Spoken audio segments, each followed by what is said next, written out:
Hey everyone, welcome to day 20 of our Christmas stories. Today we're going to read a story from this lovely book, The Best of Christmas in My Heart. Probably many of you have read stories by Joe Wheeler. He has lots and lots of fun books, good stories. We just got this one. So I'm going to read the first story. I'm actually going to do it in two parts. So you're going to get half of it today and half of it tomorrow. And the title is A Few Bars in the Key of G. It was 2 o'clock and time for the third watch on the night herd. These two facts gradually impressed themselves on the consciousness of John Talbot Waring as he was thumped into wakefulness by the Mexican house wrangler. Disentangling himself from his damp blankets, he sat up and groped for his boots, meanwhile viewing with that strange satisfaction which misery finds in companionship the rough pounding process which was being repeated upon the mummy-like figure by his side. The dim light of the smoky lantern swinging from the ridge pole of the dripping tent revealed the rolled-up forms of a dozen audibly slumbering cowpunchers crowded together like sardines in a box. It also made visible an expression of disgust on the features of Mr. Waring, while failing completely to disclose the whereabouts of his missing boots. The sense of touch, however, presently located them lying in a little puddle near the tent flap, and their owner was immediately engrossed in the back-breaking task of forcing his swollen feet into the sodden leather. "Seems to me, Jack, you ought to know enough to take your boots to bed with you," remarked his neighbor, Slim Cayward, as he complacently produced his own high-heeled pair from their dry nest.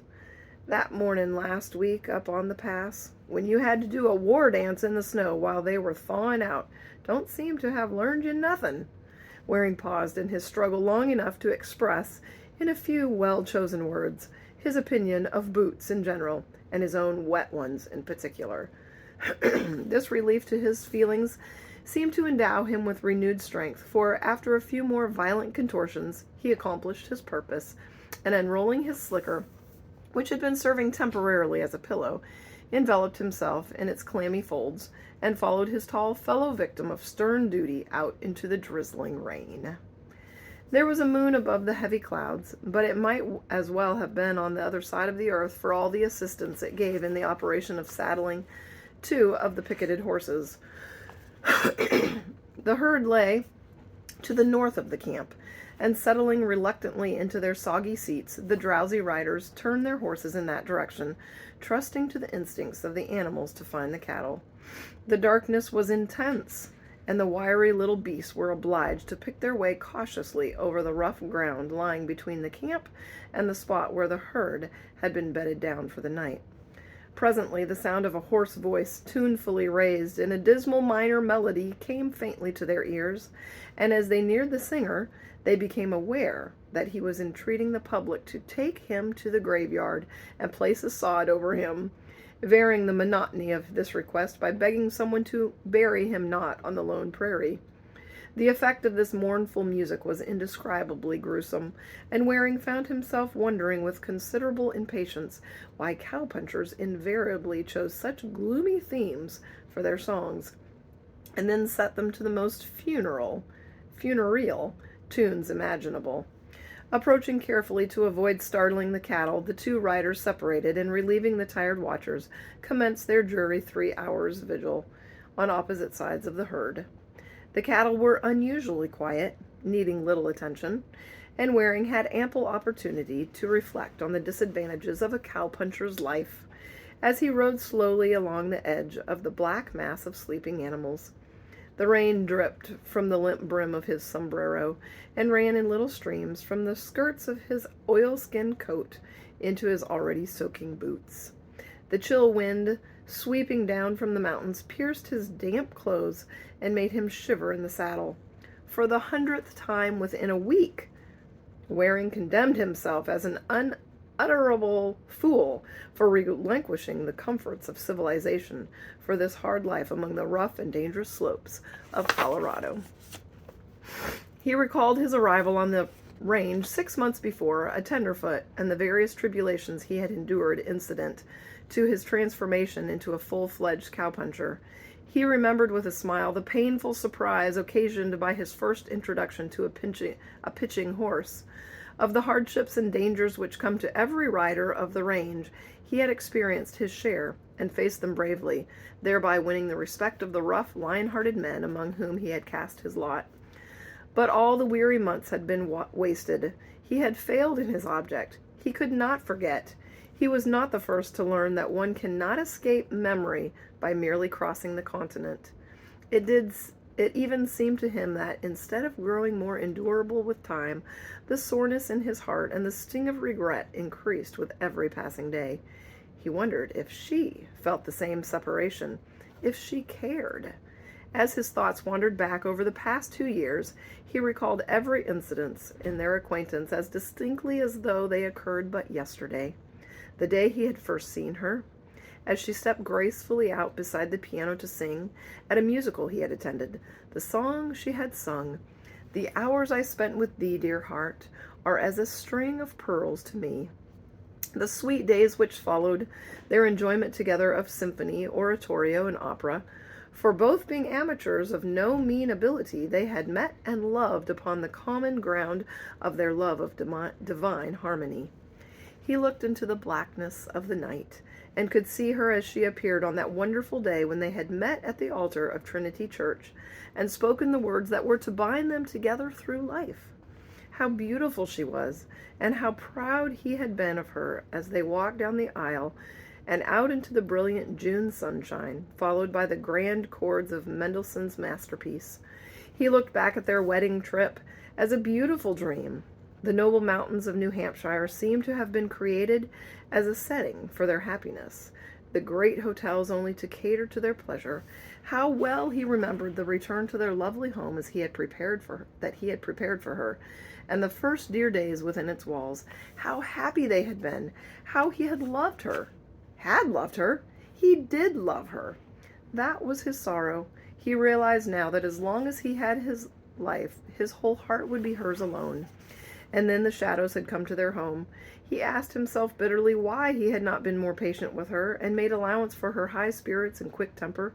She was such a child.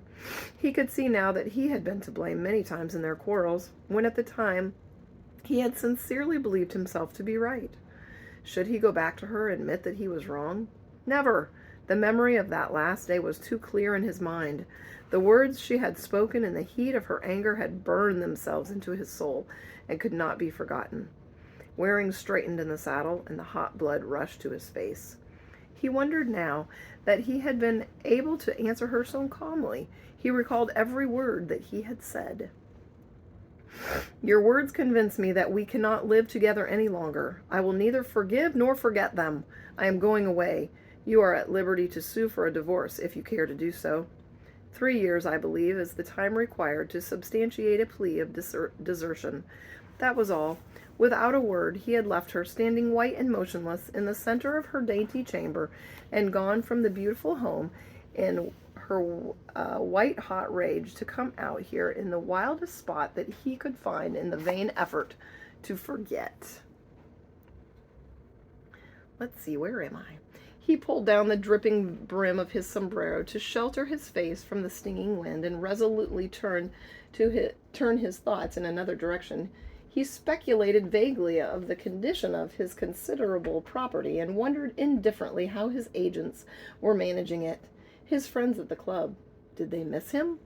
From them his thoughts strayed to the strange postal card he had received the day previous, and he began to puzzle his brain in the effort to decide who had sent it and what it could mean.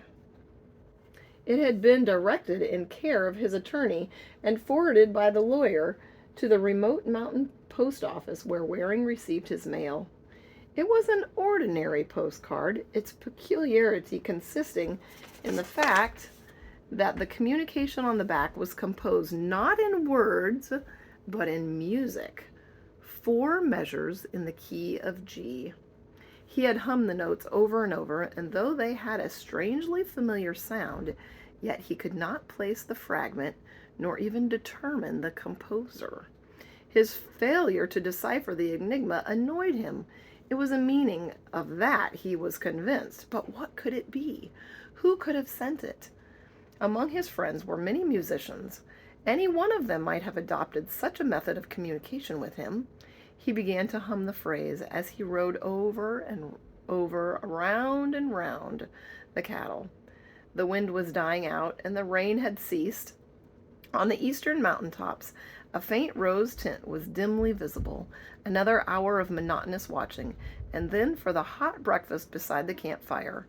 Waring, abandoning the riddle of the postal, began to sing to pass the time, and his rich baritone rang out above the sleeping herd.